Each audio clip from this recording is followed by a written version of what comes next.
Welcome to an upload of Steel Talk and Iron Responses. What's up, Wilson? Boy, now it's a guy, Kid Life Production, back at it again. X-Con Avenue. You already know. Today, Brother Smalls, I wanted to actually get into the whole topic, which is like everywhere online. One of the biggest stories of all. Steph Curry, Kevin Durant, and the guys at Warriors, Golden State Warriors, does not want to go to the White House. And Trump went on Twitter and said, I don't want you guys at the White House. You know, not the exact words, but basically saying you guys aren't even invited anymore. And I guess him feeling some type of way for those guys, saying that we don't want to be there, and him not being presidential. You know how Trump is. It's not about being presidential or saying what's popular. Some people are saying, I like this approach from Trump. You know, at least he's letting you know how he feels about you, or how he feels about, you know, his power, his position. What does this say about where we're at, our government, the lack of respect for just, you know, the respect of being a president, for not always talking to, you know, if Herman Smalls says something and you go back on Twitter on Herman Smalls and say, is that good? Is it bad? Is it like, well, what's your thought on that? And if you could just start off with the guys refusing to go to the White House, and then going into just the thought of the atmosphere of this, you know, game being played, or this childish act likes and things of that nature. Yeah, I've been watching it too. It's the time is so it's almost like an awakening, man. It's a ripple effect. And now in this, as caught up as we are with it, and some folks will be riding the wave because they see everyone else, and we don't want this to be faddish. You know, we don't want this to be the you know, movement de jour, or just the thing to do. You know, and I see sincerity in a lot of these folks. How long will it last? Trump is being Trump. I keep telling people, folks from New York know him. I'm still not that surprised. I'm really not that surprised that he's conducting himself like that. It's surreal that he's doing it, but his capability was like, yeah, he might do this, he might do that. And I had a laundry list, and he still ain't filled yet. So y'all still, and this stuff with no career, y'all got some interesting stuff coming. That when it happens, I'm like, oh, I guess he did that. I ain't gonna be shocked. I know maybe some people wondering around here, you know what he did? And I'm gonna say, yeah, I know. I could have predicted it, but I like the synergy, man. I like the brothers standing on their square, man, and it's a beautiful thing. I'm trying to look, where will it go? So one brother, and it's not the first time, said we need our own league. 70% of the football are black. They are the commodity. And I don't even know what to say. Listen to how that sounds, because we were born here as commodity. So please scratch that. But what I mean is, they are the driving force behind that entertainment. And you know, are we unified for us? Even if we could go to another country and start it off there, because a lot of athletes, when their career don't go exactly where they wanted here, they go over there and be superstars. If somebody would flip it and say, you know what, we're going to start a new league wherever, and all the brothers fly out to do it and crash the NBA. Man, just the move would be, you talk about a tsunami. Pete, they couldn't handle that. It was like, what else will they point that organization and commitment to? And we show that. So right now, it's like it's a little of that bubbling. Everybody's kind of riding, but can we ride it to something of sustenance? You know, that's the question. It has to be more than a feel-good moment. It has to be more than a feel-good moment. So yeah, so that's my initial thought. What are some of your other thoughts about it? I asked about Steph Curry and the Golden State Warriors, and them refusing to go to the White House, and Trump actually coming out and saying. So what's your thought on guys refusing and taking this stand? Strong move. All the guys following suit. Yeah. Everyone following suit. Strong move. Strong move, man. If they think not long ago, the Jordan era, Jordan never said nothing about nothing. Nothing. If it had anything to do with his bottom line, he was nowhere near it. I think, I don't want to attribute it to him, but it's been attributed so much. So he said when someone approached him about taking a stand, he's like, well, white people buy, no, what is it, racists buy sneakers too? Or white people buy sneakers? I forgot the position. But it clearly makes it, it's about the money. I ain't going to say that because those folks buy some of my shoes. So yeah, so it's, I'm proud. I want it to be lasting. What's the next step? You know, okay, they apologize. Suppose they hire Kaepernick. Then it's over. Okay, we've overcome. I mean, what's the next real step? Just like with the bus boycott, was the ultimate victories that now we ride wherever we. So now we're gonna get what we should have had anyway, and we victorious?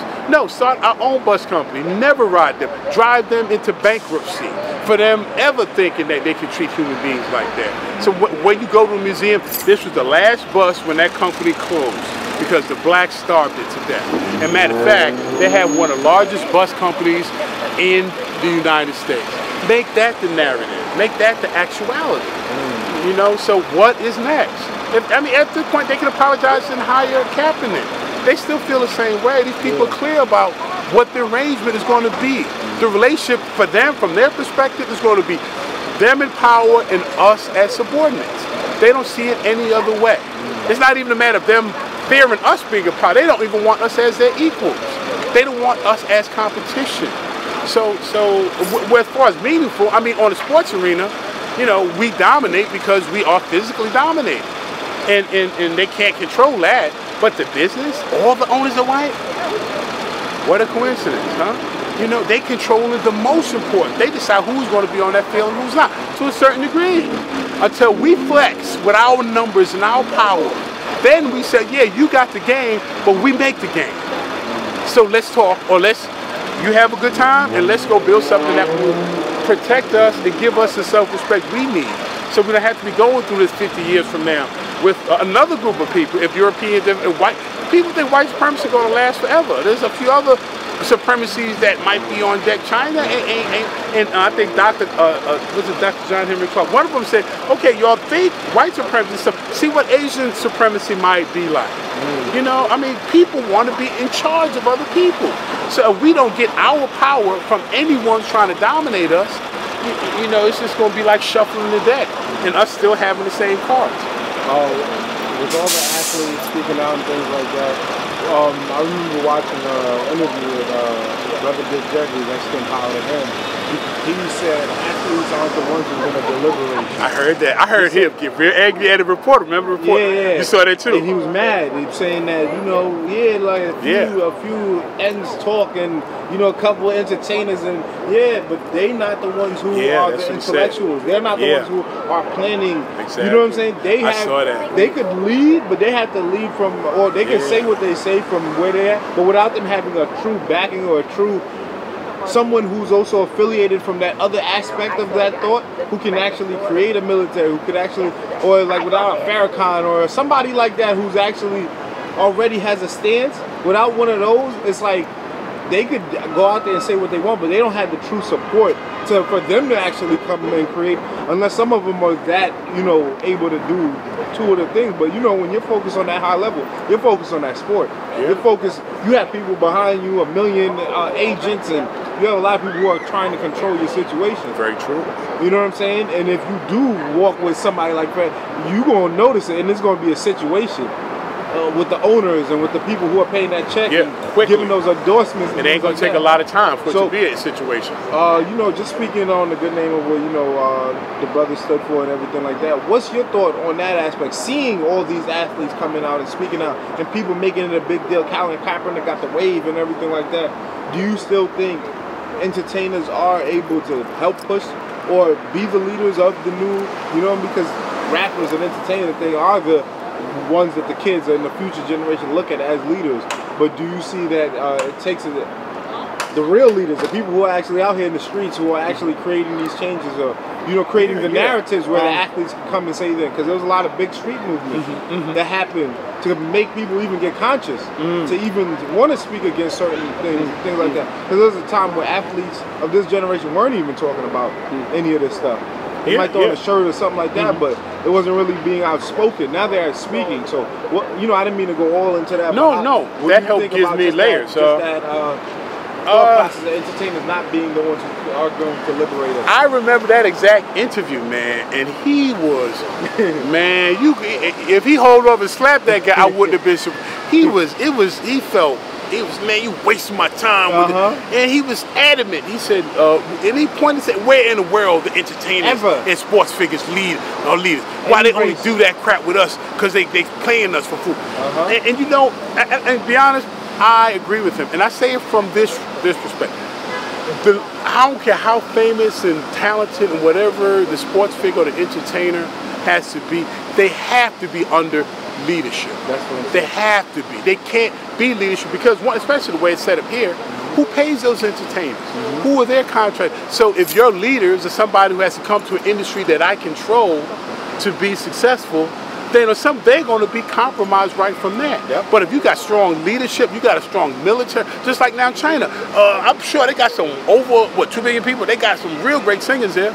I bet they got some people that can do Michael Jackson better than Michael Jackson did. I bet they got the athletes are coming up. They have Mao. I don't know how many more they got, but they have a condition where they can produce these great people. But do you know any 5 famous Chinese anything?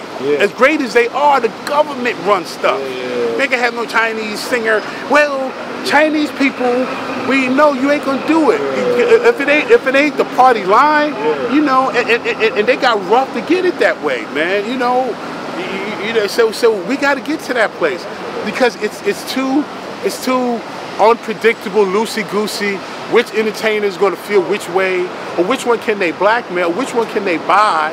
So as long as they can do enough for these entertainers, they can always sway us. But there are those who they may happen to be entertainers, but they got warrior hearts. Their heart and their spirit is on the front line. Now there are those exceptions.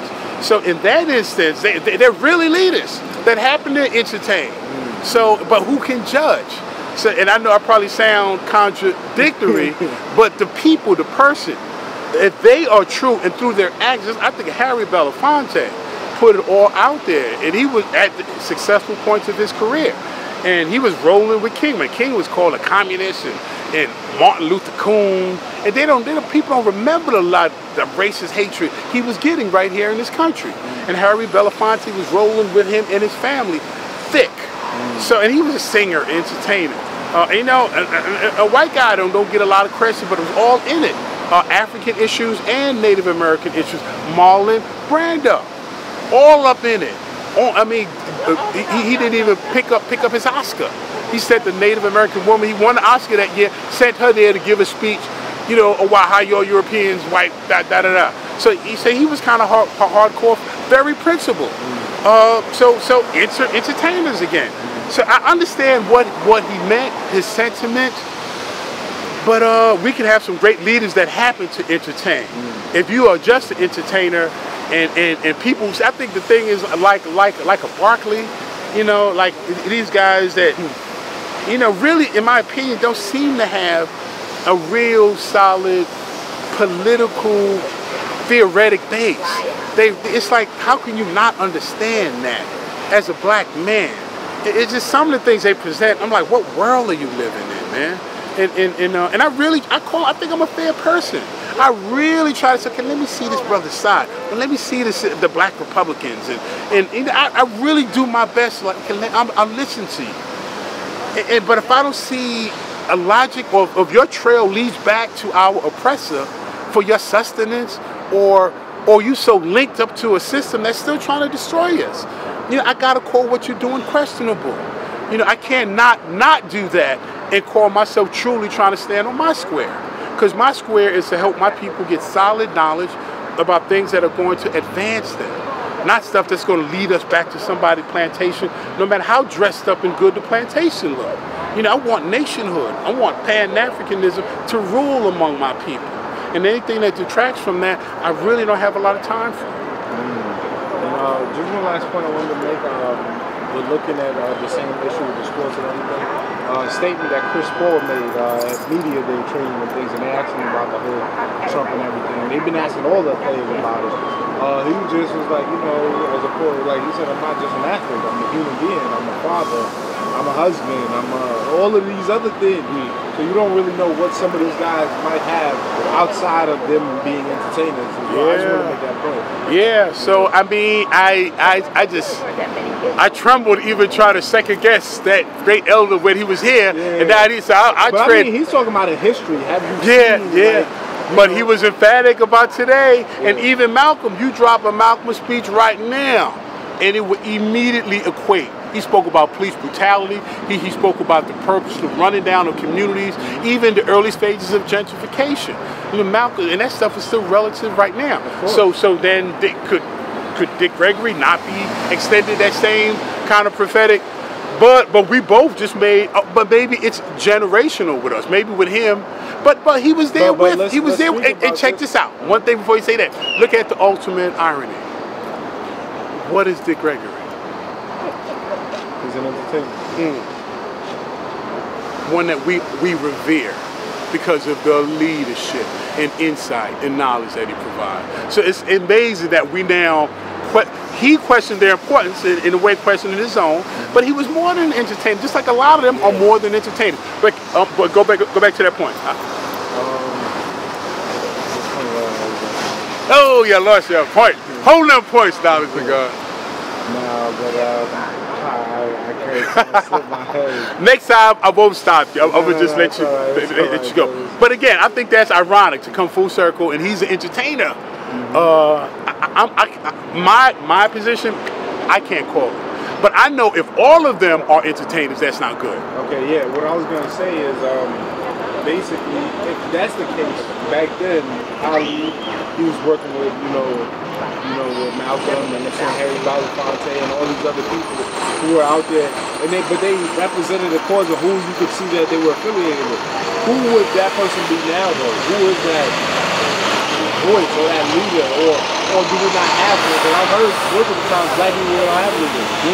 We don't have any leaders. We got a bunch of people talking, or a bunch of people attempting, or a bunch of people trying, or whatever, but we don't have no definitive leader, besides maybe a Farrakhan. You know what I'm saying? Who might be the most boisterous with an actual plan, and who has a nation, and who, you know what I mean, who's affiliated, and he's high ranking within what, we know to be leaders as, but who are the true, we even seen the leader of the new Black Panther Party, he's passing on his leadership to other people, but so who are the true leaders? You know what I'm saying? We have street conscious people who give us information, who people may follow them as, characters that they see on YouTube and things like that. They like the information, and people are following some of that information. Who is the ultimate leader? Who is the one coming down saying, let me bring all you guys together and let's create a plan to move it forward? So do we not have a leader so anybody can just speak out? There's no true action behind it? Or we just fight little causes here and there? You know what I'm saying? And then after a couple of weeks, there's a new thing? And that, so like, how do we keep the, basically, that's the question. Really it's almost just like the same question. Is an entertainer a leader? Who are the leaders? I mean, look at how, we had, I think if you take political office, I mean, that got to rank as leader, but look at what has happened in Harlem. We had black folks all up in leadership political positions, and Harlem almost is all gone now. Black folk is almost going to be a memory here. So under our leadership, so you can be a leader. You can be a leader, but are you leading? Or are you a worthless leader? Or are you a corrupt leader? So just being a leader is not it. It's quality leadership, principled leadership, and leadership that really cares about the people. Because I think the leadership here in Harlem took care of their clique. I think the clique and the families that was close to the top, and the contracts got gotten, and some really people got taken, but it's a small clique where the masses didn't get the things that they are supposed to get when we built Harlem. Harlem was still, but mainly internationally renowned. Harlem, the world knew about this land, that the inhabitants here strolled, this very Sugar Hill that we were on, right at this building, Thurgood Marshall, W.E.B. Du Bois, Turtle Loose Bruce. We had Lena Horne right here. Some of the people who made the greatest impact on politics, entertainment, sports, all were coming from this patch of land called Harlem. So all of them have always intermingled.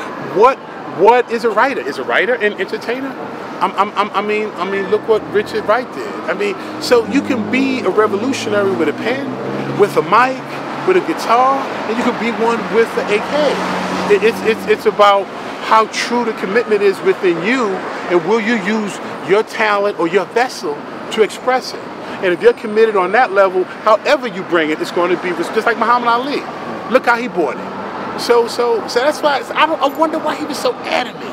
I wonder if one would ever asked him to. No, I think in his mind, I mean, from what I got out of it was more him saying that, yeah, we're going to have leaders that, I mean, people, athletes and things that speak out, but without them being connected to someone who's actually truly creating those changes, it's like there's really no leadership. It's just people speaking out.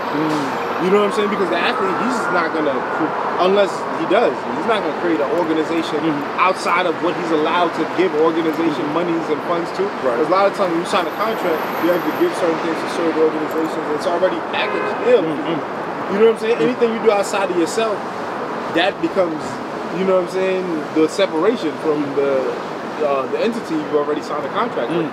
You know what I'm saying? So in a sense, a leader doesn't have to sign a contract with nobody. A leader comes out and says, this is what I stand on, and the people follow. Yes. You know what I'm saying? Right. And the people follow because that person is bringing them that change. Or that truth, yes. You know? So to me, I think that's what I got out of it. Right, but people follow when the leader still has the people's confidence. Yes. You know, because just before the congressional seat, they put a leader, you know, good brother, you know, actually my neighbor's brother, Keith Wright, ran for the congressional seat. So like the community didn't really know him that way. They wasn't connected. It wasn't, so they didn't feel they had skin in the game. So now we have the first Dominican congressman after 70 years of a seat being held in black hands. So it's a loss of power. It's you know, how does our effective leadership have something for 70 years and give it away? That's a decline. That's not an increase. And you decline under poor leadership. Your people expand and do better under quality leadership. So, and to me, it's like what makes a good leader in today's age? Because if who's being groomed to become the leader, who are being put in position, and not only just being groomed in a certain way, but groomed for the people that even the person being groomed to understand the problems of the regular people. So they don't just come in and they're just talking a narrative where it's like, okay, they've been groomed to this specific, but it's like someone who comes right here with us but is able to go above and know the intellectual side of being a leader. Because we can all get here, pick up guns and go crazy and do whatever, but who can actually organize and actually give us the right information to actually know how to attack something where it can actually be effective. You know what I'm saying? Who are those people? Who are those actual people? Well, you asked a question and it probably was rhetorical. I got the perfect. You said, you know, how do you determine a good leader? What makes a good leader? I think it's one standard. What makes a good leader, the conditions of the people improve. If that condition of people improve, you got a good leader. But if the conditions of your people decline, you know, or they stay, you've been there 20 years and nothing got better. If they either decline or stay the same, lead. I'm taking you somewhere. Taking us somewhere. 20 years, we ain't go nowhere. You ain't leading. You know, lead. Okay, we got more schools, we got more hospitals. All of our young are employed. Stop police brutality. I'm taking you somewhere. That's how we determine. Build another bank, another hospital, another. You know what I mean? Because we talking about it. It's been years. You know, we're gonna have people grow up and be talking about the same narrative for another 20 years. Good leadership is when your people and not your clique, your people.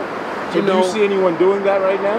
Because I know there are people out there that are making strides. We might not hear about it, but I'm sure there's another black bank or a black school or something being created, but we may not be aware of. You know, in local stuff. I'm doing work with a brother Roger Milner from Metro Plus, and good brother. And I like the way that he moves. He has 300 people under him, and he's systematically introducing Metro Plus's products for our people to get health care. His leadership, that's limited. It's not political, but I see the people he has around him. He's hired from the community, you know, and his product and his service has been tailored to meet those in certain socio-economic standings. So we have a brother in a position to make decisions that are impacting elements of our community. their health or health options are better, and their employment. You got 300 folks, and you're seeing to it that the majority, if not all of them, are African American. That's a big plus. That's a little snapshot. And if somebody can do that on a whole state or national level because of their presence, because of their presence, you know, and if Farrakhan can get a little of that as far as the consciousness, I don't think there's any other national leader that lifts and inspires people with his ability to speak and to demonstrate himself as, you know, he's a family man. He has done what he's needed to do. I mean, he has to share critics. A long list. But as far as I'm going to hear him in Newark. You know, and when he comes, I'm gonna listen to him. You know, and people say well, we've never had perfect leadership, but one thing I can say though, out of everyone on a global scale, I think, at least just my opinion, I think Farrakhan has created not just a history, but also a present time now. Him going to the Breakfast Club, him going to all these different shows and speaking. And even when I listen to him speak, he's talking to the newest rappers, the top artists, whoever, and they are respecting him in a certain level. You know what I'm saying? And he seems like one of the guys that also been there from way back then when there was a sense of strong leadership, and then now he might be representing still that void. At least an elder who you could look at and still respect, because all your peers respect him as well. Exactly. So I'm not saying I just follow him, but it's like he seems like the most that can speak for black people on the highest level. You know what I'm saying? Because he's still 100% for the people. He's not Obama, you know, who got to represent everybody in a sense. We got somebody who could, because that's another thing. A leader may have, like a president who has to represent everyone. Well, maybe not Trump, but you know, Barack had to represent almost everybody. He couldn't just be a leader for black people, in some sense like that. But it's like, who's the leader for us? There should be able to be somebody who's like, I represent black people. And that's who I represent. Right. You know what I'm saying? Or black people's issues. Yeah, you know what I'm saying? So, you know, and just in my opinion, he seems like one of the brothers that has been able to be in that strong position. Yeah, I totally agree. You know, and I would even hasten to even repeat any of the, but you know, they're adopting an affiliation. I'm not sure how to even word it, related to Scientology. And now folks are coming at them. Folks coming at it hard. Scientology, L. Ron Hubbard is white man the devil. This ain't Elijah's doctrine. This is Farrakhan's doctrine. And it's like, and then, you know, all that. And then, you know, also there's those who still raise, you know, the issue related to Malcolm's death. And so some of this old stuff that, and I don't say that disrespectfully when I say old stuff. So if there was any kind of contribution to that, I mean, we all have to pay our just due. We all will meet a judgment day. If there wasn't, then that is something that's being used to constantly deter full alliance or full appreciation for what he has contributed. Again, I'm going to Newark, where he comes, and I get a lot from the way he speaks and conducts himself. He still has a standing army. Again, this thing with Dianetics has, you know, it's interesting. I'm still trying to understand it. If things that came prior to him were accurate, you know, if I don't know. So anyway, so not even to put all that out, we're not going to have perfect leadership. I do try to stand with those who are inspiring and providing ideology, leadership, and organization that can contribute to the upliftment of black people. I mean, you know, this is always an ongoing topic, leadership and things like that. The last thing I want to ask you dealing with this topic is just, what's your opinion on, you know, just the vibe of the street leadership, whether it's people in their community creating a little organization here just to create a little center where the kids could come out, or just the brothers, you know, who are creating new clothing and leading the fashion, you know, showing the African, you know, symbols and things like that, or the brothers who's giving us information about, you know, metaphysics, like the new guys and things like that. What's your opinion about just the new guys, and what advice do you give to the new up-and-coming guys who want to be leaders or who want to represent something and show something brand new where it represents us? What advice or what can you say about the ones you have seen? Well, are seeing today. Well, it's interesting. I went to a meeting last night. It was actually, almost like supposed to have been a tribunal of sorts. The brother Hawk Newsom. Have you heard of him? He's been in the news big time. I mean, he's from, now here it is, the Black Lives Matter Greater New York wing. He's the president of that. Now the thing with that is he rolls with RBG, red, black, and green, but the Black Lives Matter rolling through the red, black, and green. Wow.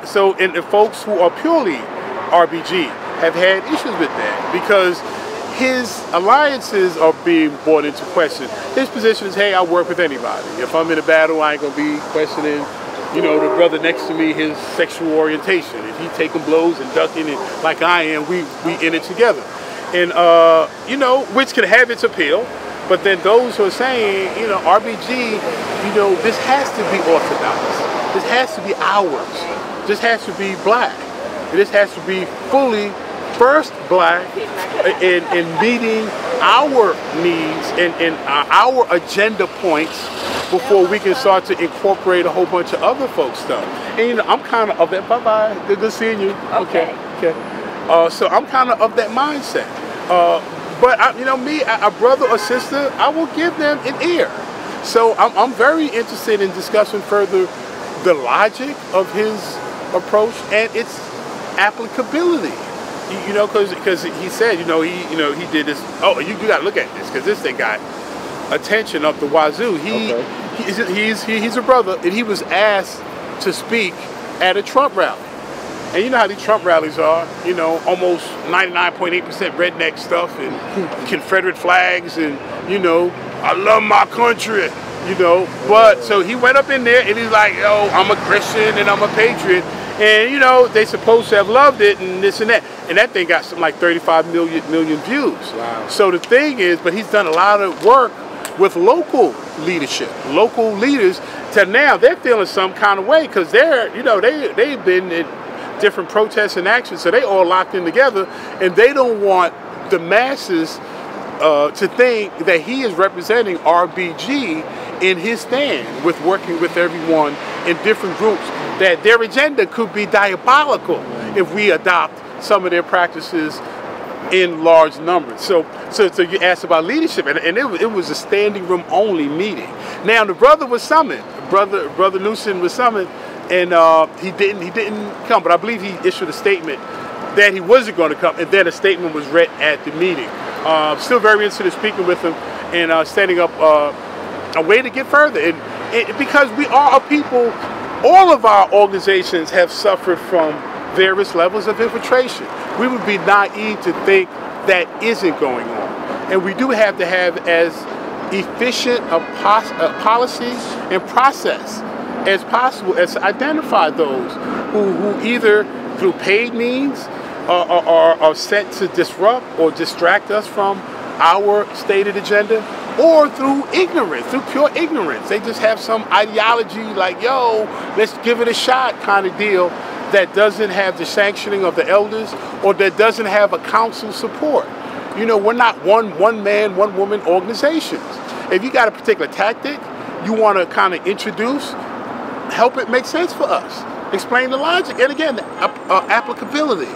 And even what's the time frame? Okay, how long are you going to go on this, love the We Are the World deal? And if it has a rational B, C, and D plan attached to it. Because I told the brother, on this soil, they have hung our brothers in uniform. How much more of a patriot can you be if you've gone to fight for this country? Fighting that you are a patriot. That they hang you in your uniform, so your patriotism ain't gonna always be your shield against their possible brutality. And the other thing, he said, I'm a Christian, and he got a real big response. I had to remind him that the Ku Klux Klan is a Christian organization. That was a cross that they was burning. So it's touch and go, and even if it is successful and we get this thing, just like this comes in right now, it can go out. So if the tide turns, if they want to go back to what they were in their history, we haven't established anything. Our whole survival was based on us being their affection for us. We never built our army, built our Pan-Africanism. Well, we can make sure that we're not set upon, not hope people don't feel like setting upon us. So that's where I'm more for. And until I hear something a little more rational, I have to take his approach with extreme suspicion until I hear more. But I will give him an audience if he wishes to share and explain it. Okay. But I hope I answered. So leadership, young leadership. One, I think I said it before, you got to be an entrepreneur. You're going to do any kind of activism, leadership, so be an entrepreneur. You have to be. Because if you're going to take some strong stands, you ain't going to look too good coming to somebody's job who your employer may not feel some of the stands you take it. So if you're in a position where your livelihood can be easily impacted based on some stand you take, that can automatically be a compromising factor. As an entrepreneur, you can go, stand, move, do the things that are reflective of your commitment to a movement and to a cause, and not worry about contradictions or having to water things down or hide or this or that. You can live freely because you're not doing anything wrong. It is totally natural to want your people to do better, especially when your people are being set upon like they are right here in America. Nationally, we're being set upon and murdered. So how can you be angry at somebody who wants to commit themselves to addressing that? So be committed, be an entrepreneur, trade upon what age is this? The rough person, or is there an age range? No, if there's not, for a younger person, have a strong relationship. You know, your sister, find a good brother, your brother, find a good sister. Either have a strong relationship, if not a marriage. You know, because that will help you through. A real good partner, oh my goodness, it's priceless. When somebody who really got your back in ways that nobody else can, that will help you be a better leader. And I hope you already got a natural love for your people. That should have been first. You got to really love your folk. Don't try to lead black people if you don't love them. Because even though you love them, they're going to do some stuff that they're going to test that love. And you're still going to have to say, yeah, you know what, your work my last nerve, but I still love you. And I'm still going to do what's in your best interest. So I hope those are some little tidbits that I hope for leaders and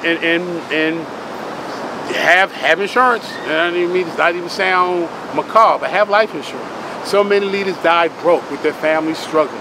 And that's one of the possible outcomes. Because the more effective you come, you're going to get discredited, you're going to be killed, you're going to be jailed. Those are some of the waiting outcomes for the ones who are overly successful, but we don't protect well enough. So yeah, have some insurance and live every day in line with your principles and your commitment to what's true and what's right. And I think you'll be just fine. I say that to brothers and sisters because we need true-hearted leaders to step forward, especially in this time. There's an awakening taking place that if your heart and your spirit is right, we need you. We need you now. This is the time that we prayed for, that we've been waiting for. It's time for you to step forward. Mr. Smalls, once again, thank you. And definitely, man, always giving people the right information. Where could they go to contact you and where could they subscribe? Well, you know, I'm trying to get Stairway off the ground, and I don't know how to do that yet. So whenever they watch Stairway, however they watch it, I don't even know what the exact address is. I'm going to get better at this stuff. Right now, I'm just trying to get the word out. That's why it's been such a blessing to work with you, Knowledge of God. I still like the work I do with Sarnetta. When I ain't got to put him in a headline, it be hooking off on him like that. Sarnetta is a good brother. We go back and forth. So yeah, they can see Stairway, see me here, right on here. With you, Knowledge of God. They can see me on Sarnetta's platform. I'm even on Baba's platform from time to time. Anywhere you see me, hopefully you all know by now, I'm never going to use profanity on these airways. I am never going to disrespectfully treat anyone irrespective of their view. You know, I'm trying to create an atmosphere where any brother or sister feels comfortable enough to speak in front of us. We don't get better by just automatically shutting someone down because they got a star and crescent, or they got they wear their hair this way, or they, you know, we don't got that luxury. We don't know what's in that brother or that sister. We can only find out through creating a dialogue of respect. And, you know, it can be passionate now. Black folks are passionate. You can be, I think, it can be passionate without being disrespectful or being harsh to people.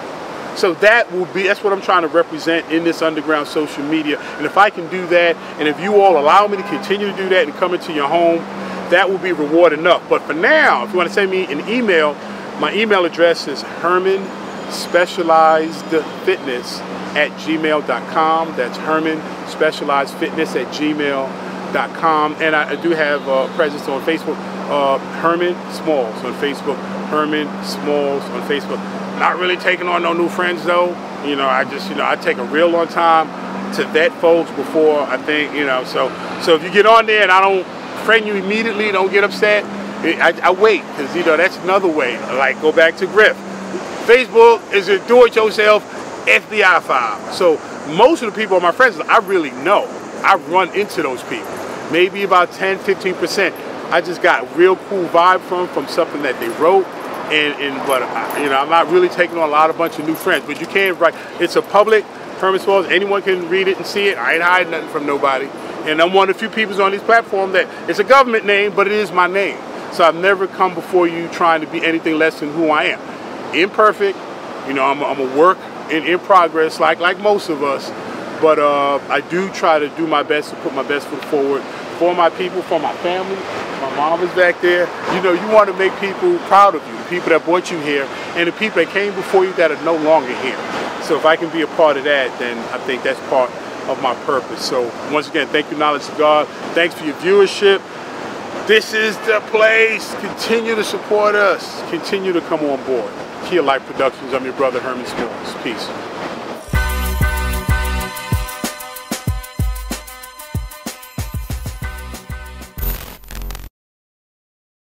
All my wrists is frogs. All my